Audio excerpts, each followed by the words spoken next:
Ministro de Estado e chefe da Casa Militar do Presidente da República afirma que o Censo Geral da População e da Habitação constitui um dos momentos estatísticos mais importantes para o país. Francisco Pereira Furtado, na qualidade de coordenador da Comissão Multissetorial para a realização do censo, referiu, durante a cerimónia de abertura, que o censo é útil para contabilizar o porte populacional, além das características como sexo, idade, educação, trabalho e renda. Por meio do censo, o Executivo Governamental poderá saber quantos angolanos vivem em condições de pobreza, debater e planear ações para promover o desenvolvimento de políticas públicas visando promover o bem-estar das populações do país.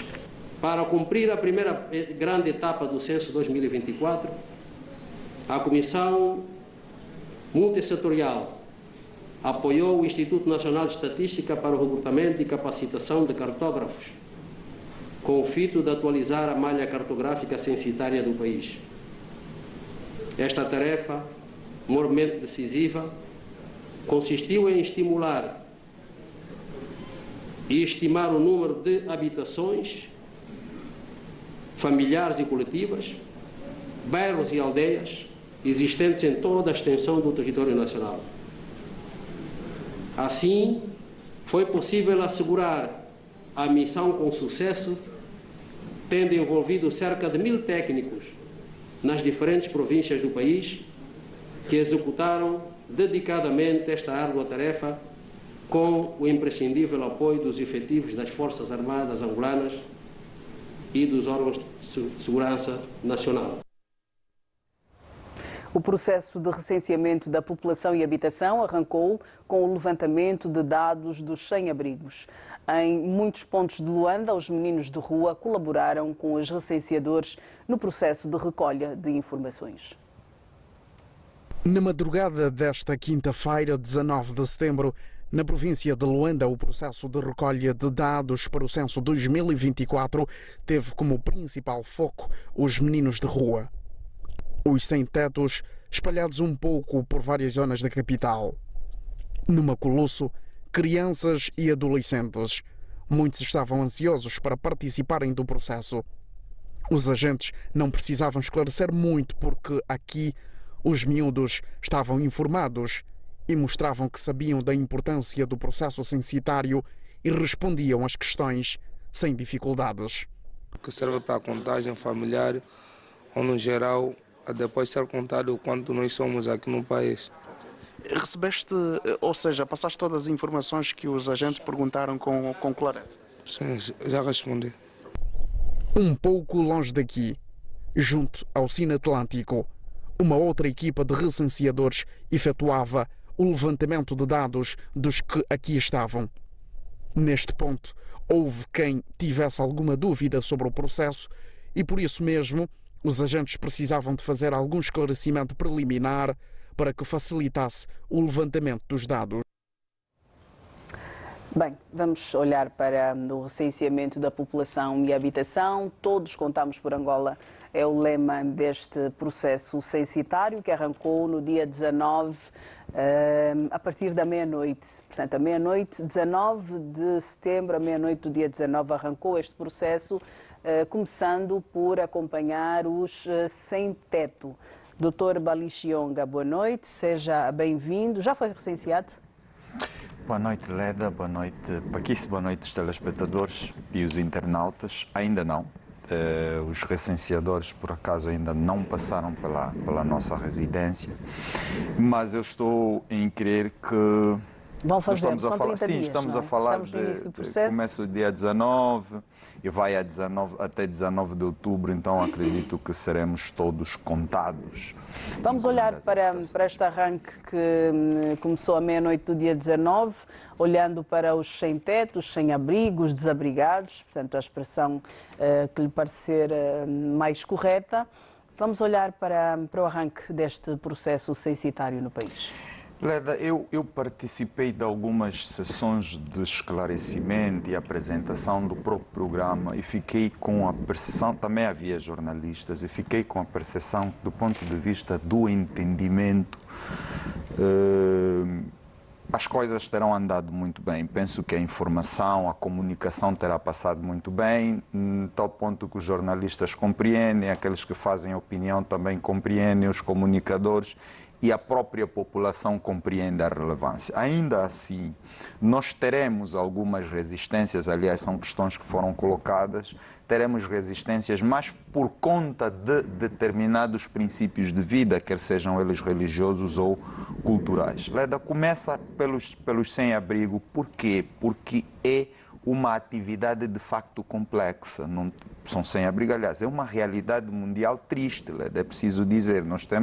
O mundo tem mais de 150 milhões de pessoas sem teto. E isso não escapa a ninguém. As nações mais ricas também têm pessoas sem teto, infelizmente. E então é uma realidade que precisa ser resolvida. Por que eu digo que é complexa? Porque foi apresentada assim, os sem-tetos só são localizados no final do dia, ou seja, quando na verdade vão descansar.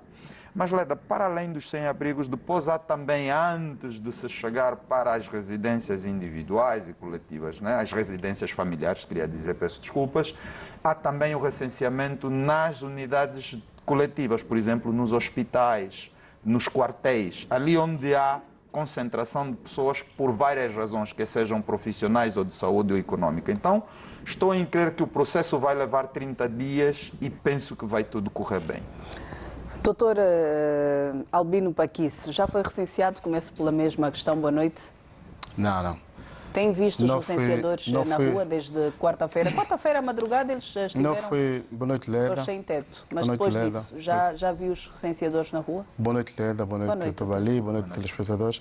Não fui recenseado nem no Ambo nem cá. Porque eu estive no Ambo ontem, toda a semana, e cheguei ontem do Ambo, portanto, às 17 horas, cheguei cá em Luanda, no avião das 17. Portanto, os recenseadores não passaram nem lá no Ambo, na casa dos meus pais, nem cá na casa onde eu moro com as minhas irmãs. Eu acho que era preciso, e eu estou ali a dizer uma coisa interessante, há uma compreensão generalizada sobre a importância do censo.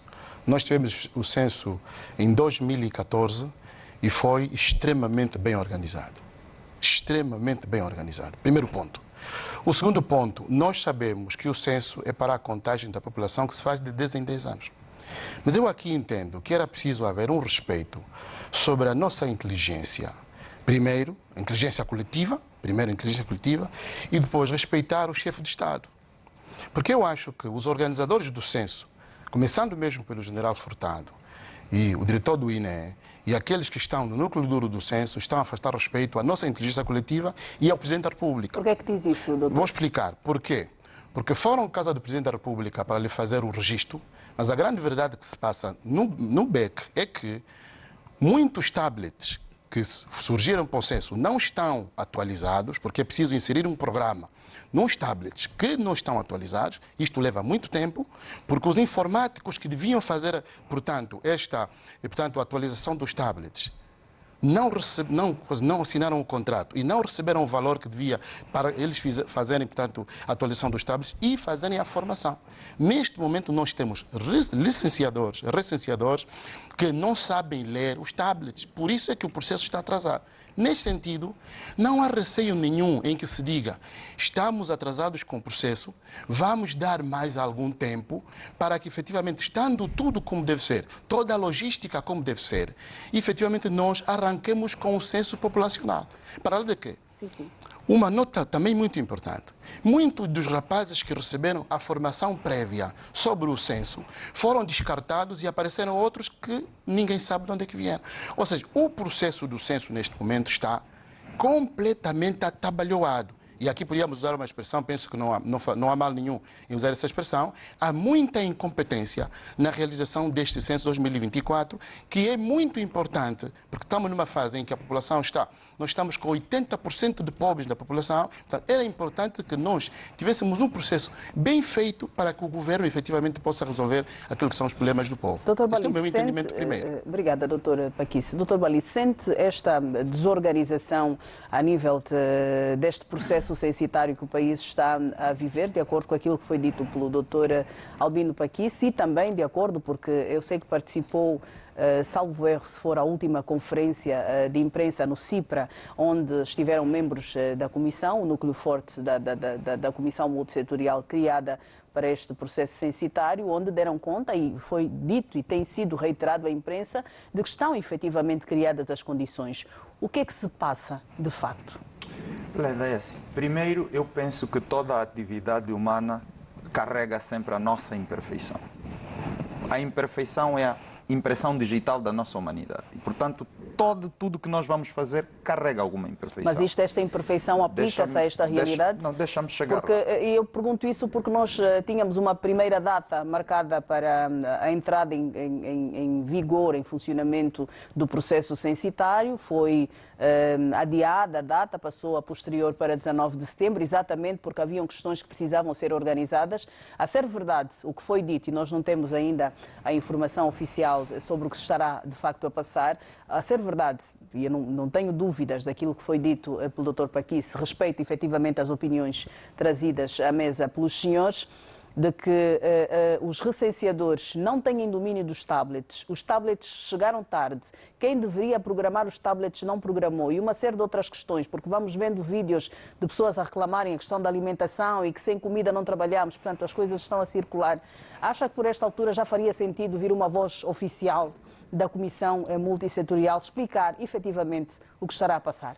Leda, eu faço um esforço e por isso tenho sempre calma, procuro sempre aprofundar a informação e depois recorrer a fontes oficiais. Eu não sei onde é que o Paquice foi buscar essa fonte e veja, eu penso que é duro chamar incompetentes a pessoas que estão a organizar um processo quando nós estamos há 3 dias. Precisamos entender, nós estamos há 3 dias. Há uma coisa, e quando eu estava a falar da imperfeição, é porque eu iria chamar exatamente aquilo que o coordenador da Comissão Interministerial da preparação do censo, se esse é o termo ou não, o general Furtado, no CIPRA, reconheceu de facto a questão do problema da logística. Aquela questão sobre a alimentação e tudo mais foi reconhecida e justificada e até nos foi dito aos jornalistas que estavam lá, que a situação iria ser alterada. Eu quero crer que depois disso terá sido alterado. Foram apontadas e tal as questões que aconteceram. Eu vi tablets. E eu não sou jornalista, eu não fiz imagens, mas eu vi pessoas a operarem tablets, a registarem os sem-abrigos. Todos nós vimos, não é? E então aquilo terá sido programado por alguém, porque não acredito que são eles só. Mas essa é a informação oficial e publicada. Então, eu não posso, quando vejo uma coisa, dizer que eu estou a ver outra. Mas depois daquele momento da madrugada, do arranque do processo censitário com os sem-abrigo, já voltou a haver recenseadores? Por isso é que Leda, eu trouxe um dado aqui, sim, que o Paquice, por exemplo, não fez referência, que é, para além dos sem-abrigos, há também que recensear pessoas que estão nas instituições de aglomeração coletiva, nomeadamente hospitais, orfanatos e outras que não são poucas no país. Não são poucas. Não estou com isso a dizer. Deixa-me terminar. O censo é feito por áreas. O censo é feito por áreas. Posso terminar, em 2014, Posso terminar? Em 2014, deixa-me terminar. Em 2014, 2 horas depois do arranque do censo, por exemplo, nós estávamos na centralidade, tínhamos os homens à nossa porta. 2 horas depois. Tão simples quanto isso. Posso terminar? Pode terminar. Porque é assim, se tem informações fidedignas para dizer o que está a dizer, esteja à vontade. Eu, como não tenho, não posso chamar incompetentes pessoas que se comprometeram a fazer um trabalho e, sobretudo, dizer que estamos atrasados num processo quando nós estamos há 3 dias, meu Deus. Nós estamos há 3 dias. O que significa que um atraso, e porque não é um termo inventado por nós, atraso representa incumprimento em relação ao prazo. E, compreendendo que nós estamos a 3 dias, Leda, mas eu o Dr. prefiro... Paquice disse que passou a semana na província do Ambo e que também não viu recenseadores na província do Ambo. Eu nem acredito.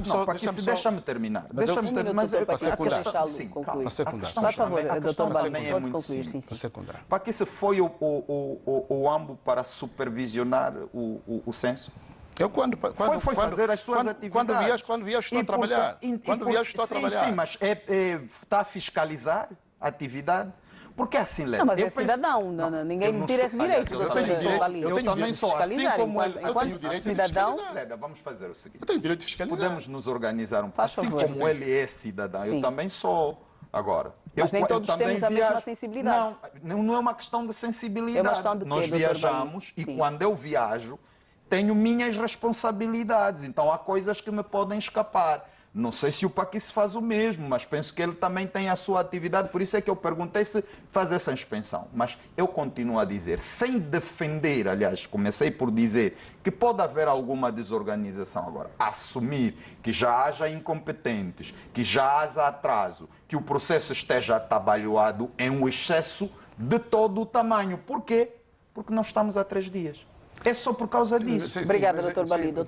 É o seguinte, porque este processo devia começar no dia 19 de agosto, aproveitando as férias das crianças. Vamos lá, só um bocadinho. Está bem. Doutor Bali, só um bocadinho, é rápido, isto agora é rápido.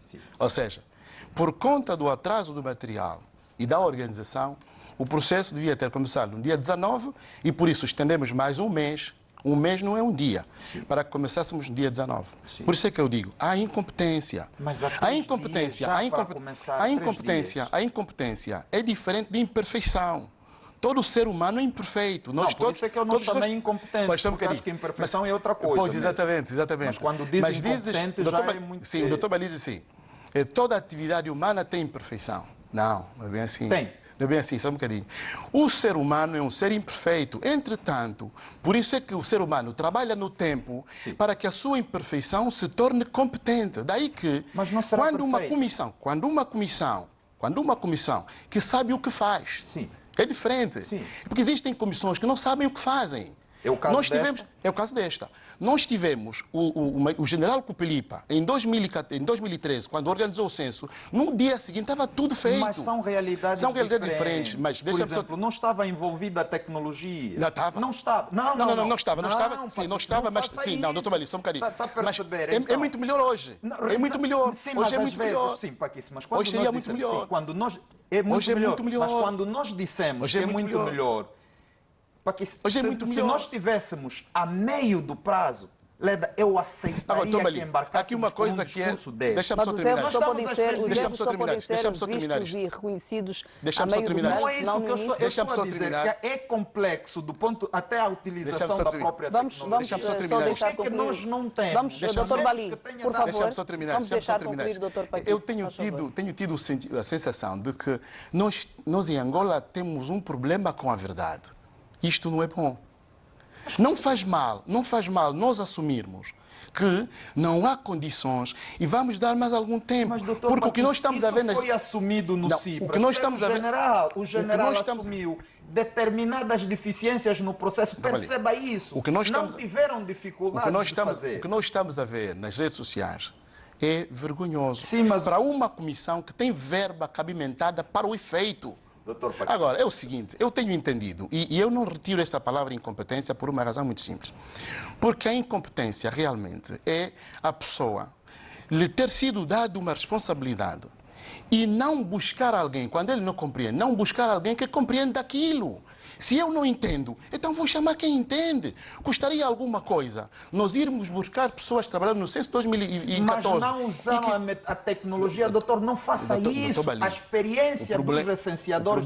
Não, um minutinho, um segundinho. Doutor Paquice, vamos ser honestos também. É assim, o censo de 2014 foi completamente analógico, deixa-me dizer isso. O problema... O atual é diferente e eu não estou Deixa-me dizer isso. Está a defender que está bem? Estás a dizer que está bem, conforme está? Aí onde está o problema. problema. O está a dizer que está bem, conforme está? Aí onde está o problema. Vamos assumir que não está bem. Não, primeiro vamos assumir que não está bem. Primeiro. E depois vamos ver como é que resolvemos a questão. Primeiro vamos assumir que não está bem.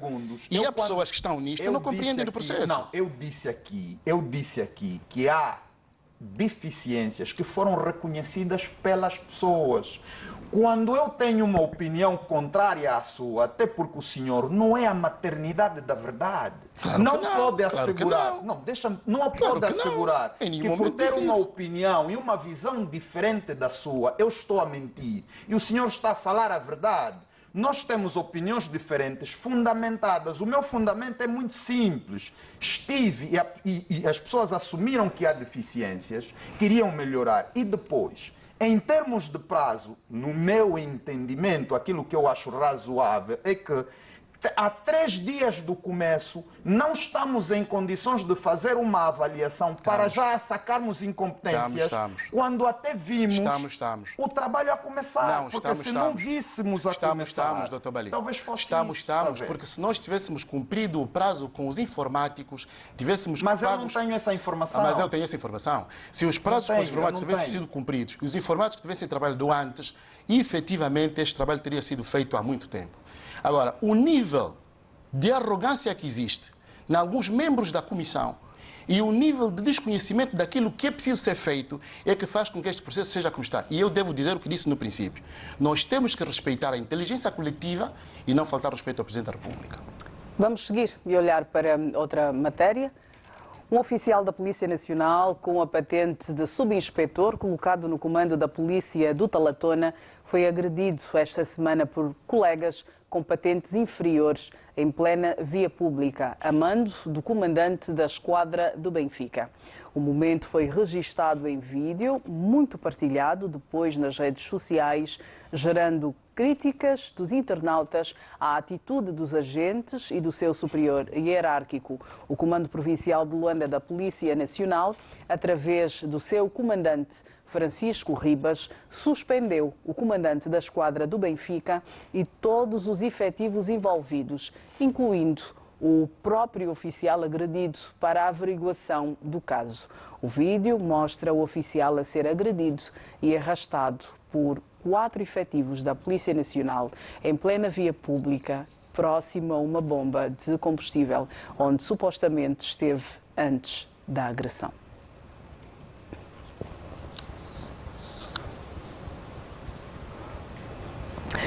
Doutora Bali Chionga, acredito que tenha visto esse vídeo, se não viu, viu pelo menos a reportagem na TV Zimbo. O que é que se nos pode dizer?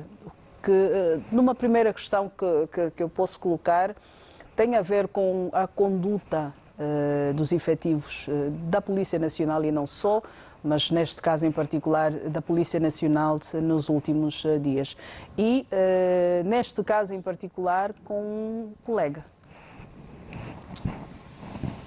Leda, às vezes nós temos infelizmente que comentar e falar sobre coisas que não devíamos comentar. Eu se pudesse, não faria um comentário, porque, Leda, quer dizer, nós atingimos um nível que é mesmo o mais rasteiro que podemos atingir no caso, nesse caso aqui e naquilo que às vezes tem estado a acontecer na Polícia Nacional.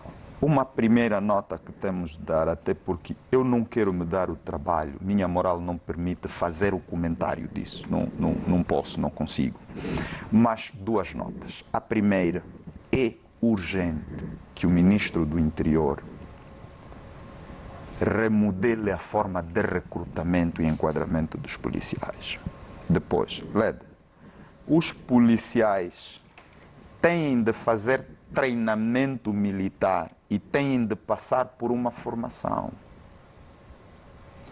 O que acontece nos bairros com alguns policiais, e aqui eu preciso dizer que não são todos, porque há aqueles que de facto desempenham seu papel com brio, dedicação e patriotismo.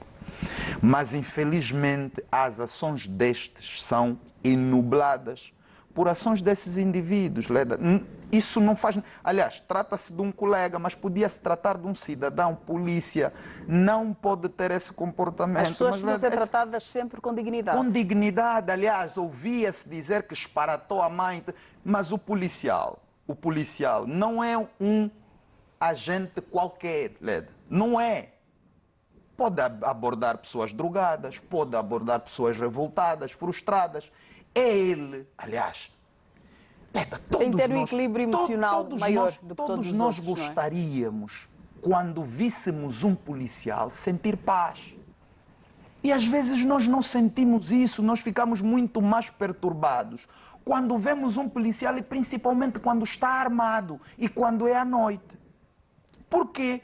Porque eu penso que falta esse elemento. Tem que aprimorar os critérios do recrutamento e do enquadramento dos policiais. Agora, os policiais têm que ter formação, é preciso mesmo chamar e ter formação. As pessoas têm que ter mesmo formação, as pessoas não podem sair de casa, envergar a farda e ficarem na rua. Leda, nós estamos a testemunhar nos bairros rixas de policiais entre eles por causa de meninas. E eu estou a dizer isso em televisão porque tenho provas disso. Quer dizer, nós não podemos usar a farda para depois começarmos a tratar dos nossos ciúmes e das nossas instabilidades emocionais.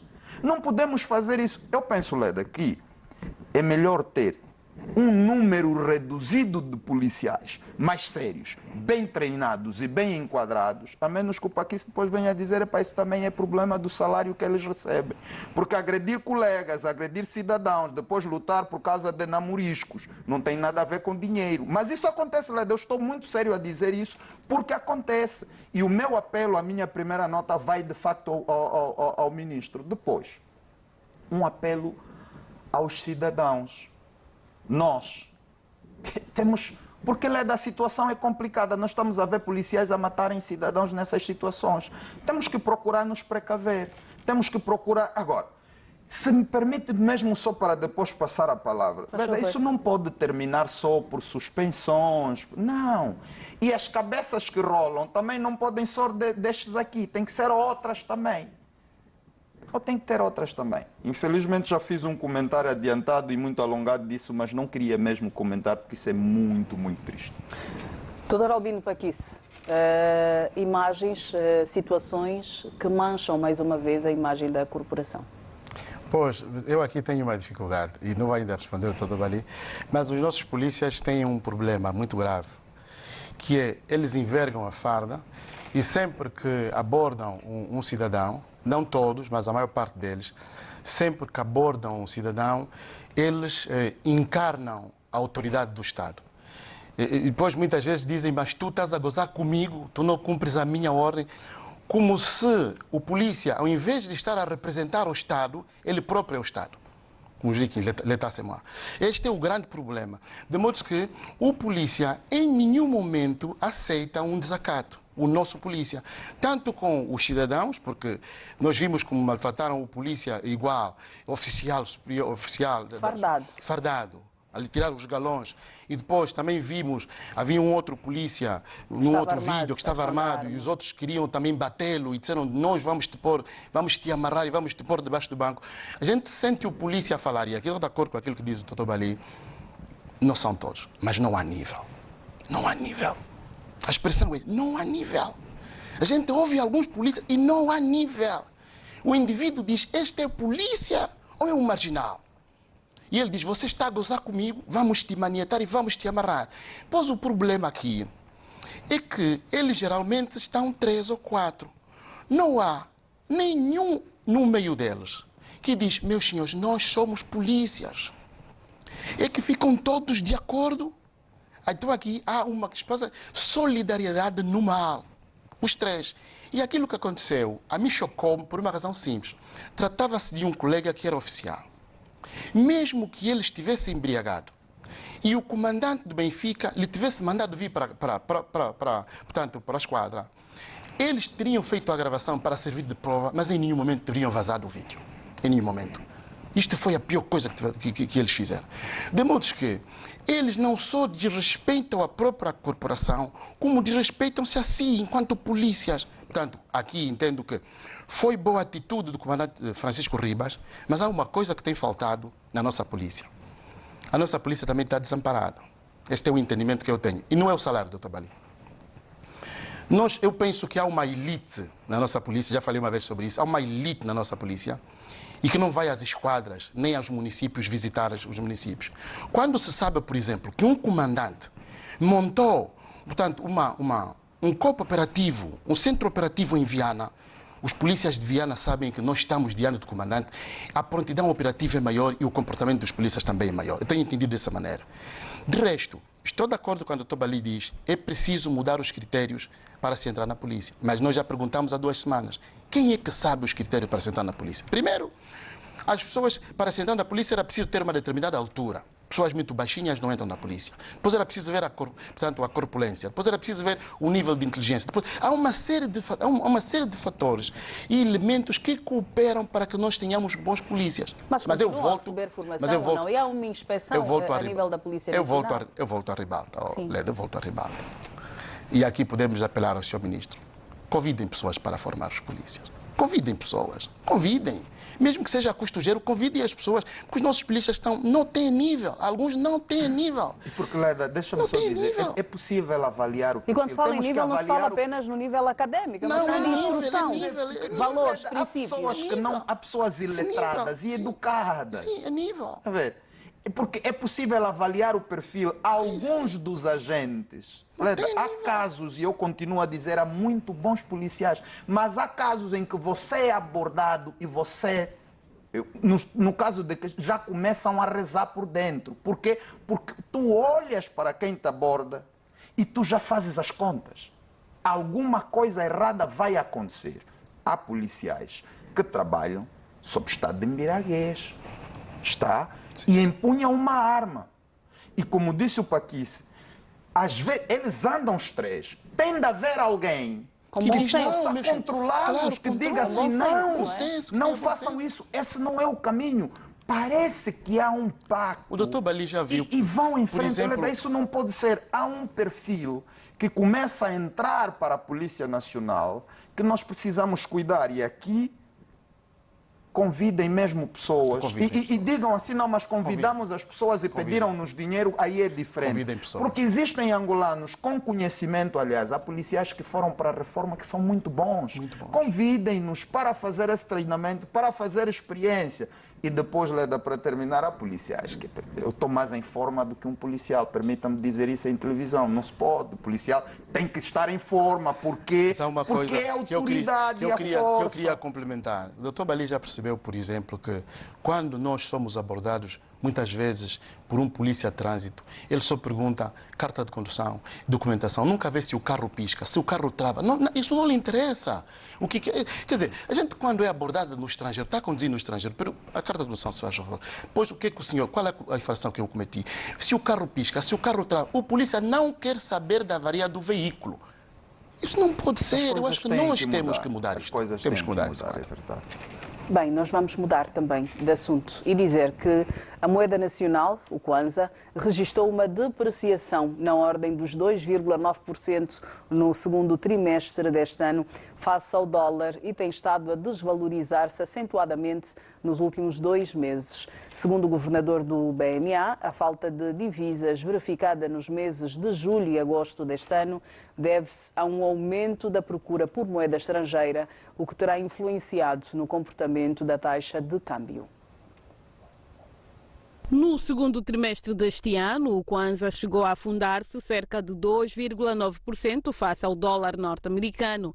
Em conferência de imprensa de apresentação das medidas tomadas pelo Comitê de Política Monetária, o governador do Banco Nacional de Angola justificou a desvalorização que se tem registrado da moeda nacional face às demais moedas, com uma procura crescente por moeda estrangeira, verificada sobretudo nos meses de julho e agosto. Tem sido cíclico. Nos meses de julho e de agosto, haver uma maior procura por moeda estrangeira por parte de cidadãos nacionais e estrangeiros que residem no nosso país e, consequentemente, esta maior procura de moeda acaba sempre por pressionar a taxa de câmbio. Este fenómeno voltou a observar-se naturalmente nos meses de julho e de agosto deste ano, razão pela qual nós tivemos uma depreciação da moeda mais acentuada do que aquilo que nós vinhamos observando desde o início do ano. Manuel Tiago Dias descarta para já uma intervenção no mercado cambial, mas observa que o Banco Central vai, no entanto, manter o monitoramento para uma posterior decisão. Doutor Albino Paquice, o nosso Kwanza, continua a depreciar-se? Pois, Leda, é das coisas mais difíceis que nós temos hoje, não é? Porque nós temos um decreto que proíbe que as empresas petrolíferas e outras que prestam serviço no nosso país sejam pagas em Kwanza e aqueles que trabalham, portanto... Proíbe que sejam pagas em dólares. Em dólares e aqueles que trabalham em offshore, as empresas petrolíferas que eram pagos em dólares, hoje são pagos em Kwanza também, e isto fez de alguma forma desaparecer, portanto, o dólar do nosso mercado. Mas também é por conta da política do Dr. Massano, né, que nós conhecemos, que é a política da desdolarização da nossa economia e, portanto, aquela questão do câmbio flutuante que o Dr. Massano tinha, de facto, que impôs no BNA. Mas eu tenho tido algumas dificuldades, porque hoje nós estamos a comprar uma nota de 100 euros a 132 mil kwanzas. Hoje, uma nota de 100 euros custa 132 mil kwanzas. E punge-me, de facto, o coração a ouvir o Dr. Manuel Tiago Dias, cuja entrevista nunca ouvi em nenhum sítio, nem na rádio, nem aqui na televisão, nem na TPA, nem em outro sítio, sobre o que ele pensa da nossa economia nacional. Neste momento, a grande responsabilidade é do Banco Nacional de Angola. E, portanto, governar o Banco Nacional de Angola significa ter políticas claras sobre políticas econômicas, sistema financeiro. E a grande verdade que nós temos hoje é que nós temos uma pessoa que está no banco e que nunca disse o que ele pensa sobre. Certamente estará a gerir o que o Dr. Massano deixou, porque nós nunca vimos o que ele pensa sobre essa matéria. Tem estado no Comitê de Política Monetária, diz algumas coisas, mas sobre aquilo que é a sua ideia da nossa economia e de como é que nós vamos ver esse problema, nós estamos a ver. E, portanto, temos estado a afundar.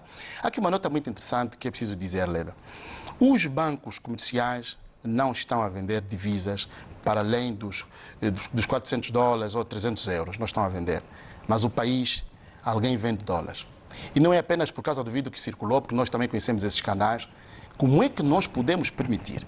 E como é que o Banco Nacional de Angola pode permitir que os bancos comerciais não vendam divisas e alguém no país, uma pessoa, que por cima é estrangeira, venda dólares? Eu peço imensas desculpas, não vou usar outra vez a palavra incompetência, porque o Dr. Balice não fica muito chateado, mas eu devo dizer que há pessoas que estão em instituições que deviam perceber o que estão a fazer e não sabem. Porque nós temos experiências do estrangeiro de que para escolher alguém para ir num banco nacional, que gera as finanças nacionais, quer dizer, tem que saber. Então eu tenho que fazer uma pergunta, mas afinal... quem é o Dr. Manuel Tiago Dias? Quem é?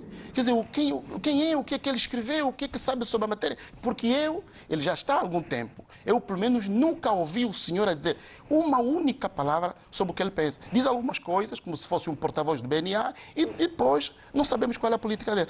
É momento de ser chamado numa televisão, ou aqui na Zimbo, ou então na TPA, e nós ouvirmos, o país ouvir, o que é que o senhor pensa sobre... O dólar não pode chegar, portanto, 100 euros, não pode chegar a 200 mil kwanzas. Quer dizer, ninguém aguenta isto. Não estou apenas a dizer porque as pessoas têm... Mas há muita gente que tem familiares a viverem no estrangeiro e que hoje estão completamente sufocadas sem poderem resolver os seus problemas. O senhor que venha dizer qual é a sua política, senão também se pode mudar, quer dizer, vamos sempre a tempo de mudar. Doutora Balixionga, que visão tem sobre as notas que foram dadas pelo governador do BNA, tendo em conta, sobretudo, o facto do Kwanza continuar a depreciar-se agora a quase 3%? Eu penso que há uma coisa que temos de reconhecer enquanto país que não temos uma economia robusta, não temos de reconhecer, não fazemos exportação suficiente para atrairmos dólares, temos de reconhecer isso. E, portanto, não vamos ter um Kwanza a apreciar nos níveis que nós desejamos, porque isso é uma questão económica. Dito isto, também não podemos aceitar, e porque eu sempre digo, a economia é uma ciência social. Ela é social e, portanto, está a serviço de nós, dos homens. Ela não nos pode sufocar. E o que é que eu quero dizer? Mas para esta altura os angolanos estão ou não estamos sufocados? Claro que estamos sufocados, Leda. Não posso dizer o contrário porque está a olhos de ver e nus. Assim, desarmados mesmo. Mas o que é que eu quero dizer? Quando nós temos em Angola pessoas que produzem dólares, porque Leda, essa é a questão, há pessoas que produzem dólares. Por quê? Porque o seu empregador recebe dólares. Eu volto a dizer, porque carga d'água e porque circuito de Bíblia é que as pessoas que produzem dólares não podem receber dólares. Faria sentido por esta altura o Estado alterar já esta lei. A minha questão é muito simples. Exatamente. Faz sentido por quê? Exatamente. E vou citar Boaventura de Sousa Santos. Exatamente. Quando as políticas de diferenciação nos humilham, nos prejudicam, nós temos que convocar as políticas de igualdade. Assim. Quando as políticas de igualdade nos desumanizam, nós convocamos as políticas de diferenciação. O que é que eu quero dizer? Fez sentido, num dado momento, desdolarizar a economia. Por quê? Porque nós tínhamos o Kwanza valorizado. Era possível fazer aquilo. Agora, nós estamos numa situação, Leda, que qualquer cêntimo de dólar vale. É valioso. Por que que nós não permitimos que as pessoas que produzem dólares no país ganhem em dólares? Porque, Leda, é um prejuízo para esses funcionários. Eu não produzo dólares, não ganho dólares. Mas aqueles que ganhem. Por quê? Porque nós estamos numa situação em que estas pessoas não deviam ser prejudicadas. Primeiro. Segundo, é preciso também começar a trabalhar no sentido de uma diplomacia que permita que nós não estejamos tão sufocados assim. Depois vou dizer a última coisa que o Paquis provavelmente não vai gostar. É que a diáspora de alguns países, que não é o nosso, traz dólares, porque lá fora trabalham. Nós temos uma diáspora que lá fora não trabalha. E então o que é que acontece? Não, mas mesmo a que trabalha não traz dólares para o país. Não, nos outros, porque deviam, por exemplo, se eu tenho um irmão no exterior a trabalhar, é normal que o meu pai, que é pai dele também, receba algumas remessas do exterior. E virão em dólares, é um exemplo simples que eu estou a dar. Não, mas esse nos outros países, há países Dr. Bali, quando há expectativa por parte de quem esteja a trabalhar, porque há pessoas que fazem um plano de vida, vou ficar 2, 3, 5 anos fora, economizar e depois volto melhor às minhas condições do meu país. Mas existem pessoas que deixaram o país e que não têm vontade nem perspectiva de regressar. Não, tranquilo. E, portanto, tranquilo. não me cabe a mim julgá-los. Eu estou a descrever os factos.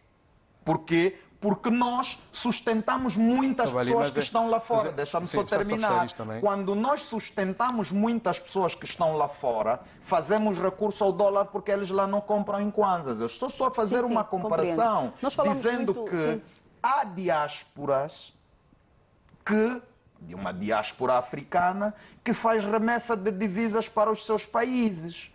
Podíamos também ter do nosso país esse exemplo que não deixa de ser um exemplo de patriotismo. Eu penso que o primeiro exemplo... Eu sei que iria irritá-lo não mas é só no sentido de que o dinheiro também não me irritou. É uma questão de estratégia e até de segurança nacional. Não me irritou. O primeiro exemplo de patriotismo deve vir de quem governa o país. Por uma razão muito simples. Porque as empresas que exploram em Angola, as empresas americanas que nos pagavam em dólar, hoje estão a nos pagar em kwanza. Mas nisso nós estamos de acordo, exatamente. Não? Então, não é essa a questão que eu levanto. O primeiro ponto. Se nós formos novamente pagos em kwanza na exploração das empresas que estão aqui, americanas, que prestam serviços pagos em dólares, nós vamos ter dólar no mercado. Se os nossos rapazes que estão no mar a explorar o petróleo, onshore ou offshore, forem pagos em dólares, nós vamos ter dólar no mercado. Isto depende da anulação de um decreto que existe. Quem pode fazê-lo neste momento é o Presidente da República, que neste momento se chama João Manuel Gonçalves Lourenço. Pode fazê-lo amanhã mesmo e de repente na próxima semana nós costumamos ter dólar aqui no nosso país. Porque isto não vai resolver mas é algum essa visão. Estamos de acordo. Mas faz a diferença, também não devemos enrolar no centro. Porque, às vezes nós pensamos que a economia funciona como uma vara mágica tipo do Gênesis. Mas a nossa solução haja dinheiro e haverá dinheiro, não é? Haja arroz e... Não seria é, a exportação a nossa segundo solução? ponto também tem que ser. Mas exportamos o quê? Temos que exportar a nossa Mas produção. conhecemos economias que não exportam, mas que têm a sua economia estável. Queria terminar isto. Veja, a diferença... Não, Leda, vou lhe dizer o que é que acontece. Para que se peço desculpas, só 30 segundinhos. Peço mesmo essas desculpas. 30 segundos para seguir, ainda temos. O que é que acontece? Sim. Nós temos a Namíbia dentro de um circuito econômico, não sei se já percebeu. Nós temos países da África Austral que estão praticamente dentro de um circuito econômico. E, portanto, as suas economias ajudam-se. Nós ainda não estamos nisso. Esse é um outro problema. Tem havido essa diplomacia nesse sentido. E, portanto, Leda, o que é que eu iria dizer? Nós não temos hoje soberania econômica. Não existem países que subsistem por eles próprios. É preciso ligar-se a circuitos. E, infelizmente, nós ainda não estamos ligados a um circuito que pode se beneficiar, por exemplo, dos nossos momentos bons e depois ajudar nos momentos maus, porque se não ajudar fica prejudicado. Vamos continuar a enfrentar estas dificuldades. O segundo ponto era preciso permitir que os bancos comerciais vendessem divisas como vendiam antigamente e nós tivéssemos casas de câmbio como tínhamos antigamente. O terceiro ponto, que na minha visão é muito importante, é perguntar... Doutora Paquice, desculpe interrompê-la. Em relação a estes pontos que levanta, o problema não é que não haja a permissão para que os bancos, por exemplo, vendam, ou que as casas económicas, as casas de câmbio, perdão, muitas encerraram porque depois não tinham acesso à moeda estrangeira. Leda, o problema dos bancos é o mesmo, não têm acesso. Há um derrame ali. Ou seja, os dólares de facto vão a alguns bancos comerciais, e não vou citar aqui bancos comerciais para não fazer publicidade, senão vou ter problemas aqui na televisão. Não precisa citar. Ou seja, existem bancos com privilégio para receberem divisas e estes bancos derramam os dólares. Ao invés de venderem ao preço de 80 no banco, o preço oficial, derramam por os mártires e para um hotel que uma pessoa que a gente conhece, e, portanto, e é lá onde se vende isto. E são os estrangeiros que vendem isso. Eu acho que nós novamente temos que chamar aqui a figura da nossa inteligência do país, portanto, que pode fazer um trabalho para que este derrame não continue a existir. E isto, temos os gerentes dos bancos que conhecem esse processo, porque eles próprios, quando querem viajar, têm dólares nos cartões e têm dólar no bolso. Isso existe neste país, porque o BNA vende dólares, e diz o doutor Tiago Dias, mas ele também sabe. Por isso é que é bom que venha numa entrevista para dizer o que é que ele pensa da nossa economia. Vamos olhar para outra matéria. O Aeroporto Internacional de Dr. António Agostinho Neto inicia as operações em novembro com voos domésticos e internacionais. A informação foi avançada pelo diretor-geral do operador temporário do novo aeroporto durante o terceiro simulacro integrado de testes operacionais. O Aeroporto Internacional Dr. António Agostinho Neto ganha cada vez mais vida. Segundo o gestor, o processo de transferência operacional do aeroporto 4 de fevereiro para este já está em 62% e deve efetivar-se até a entrada em funcionamento deste novo aeroporto. Nós estamos a tentar fazer a questão faseadamente. Nós pensamos iniciar na terceira semana do mês de novembro a transferência total e estamos a estudar a melhor forma de irmos fazer faseadamente o resto da transferência. Ainda não posso dizer quando é que termina, porque há procedimentos que temos que respeitar, as companhias aéreas internacionais têm também os seus orçamentos, têm os seus programas. Nós estamos numa nova fase de programação dos voos, eles têm que mudar de códigos, então é todo um processo que ainda demora algum tempo e nós temos que calcular seriamente todos esses pormenores. Sobre o terceiro simulacro integrado, esclareceu que o objetivo é testar os sistemas operacionais e procedimentos de todos os intervenientes no funcionamento aeroportuário para que todas as ações estejam asseguradas e dentro dos parâmetros estabelecidos até ao início das operações. Nós estamos a fazer uma transferência operacional do 4 de fevereiro para o Agostinho Neto. Então nós temos que criar as condições necessárias para que todos os procedimentos que nós vamos desenvolver que estejam bem assegurados. Este é o objetivo fundamental deste simulacro. Para o efeito, participaram cerca de 1.683 passageiros, dos quais 83 do serviço de desembarque de um voo da TAG, que aterrou por volta das 10h18 neste aeroporto, e 1.600 estiveram envolvidos no processo de embarque de 3 voos internacionais e para 2 destinos domésticos. Vamos olhar para este simulacro no novo Aeroporto Internacional Dr. António Agostinho Neto. Em breves notas, Dr. Albino Paquiço, o que é que nos pode dizer? Sublinhando que as operações devem iniciar em novembro com voos domésticos e internacionais. Significa que a partir de novembro, próximo ano, quando quiser viajar, já vai para o novo aeroporto. Sim, quando for que notas é que nos pode dar sobre isso? O meu entendimento, eu vou fazer aqui uma provocação, peço desculpas. Espero que cheguemos a consenso de que um dia este aeroporto se chame José Eduardo dos Santos. Para mim seria mais bonito. Sem problema, sem discriminar por todos os outros nomes. Eu acho bem, eu por acaso já visitei o aeroporto. A zona é potencial, há muitas pessoas que estão a investir naquela zona, mas o Estado tem que acompanhar, portanto, a abertura deste aeroporto com infraestruturas, desde, portanto, hotéis, portanto, algumas estradas, iluminação, essencialmente iluminação, porque não fica bem não chegarmos no aeroporto que está todo escuro.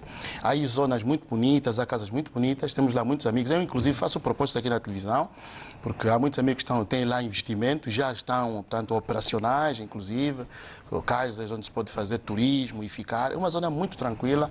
E penso que é uma boa iniciativa esta tentativa de reabrir não, portanto, testar o aeroporto para se abrir definitivamente daqui a algum tempo. A partir de novembro. Exatamente. Doutor, obrigada.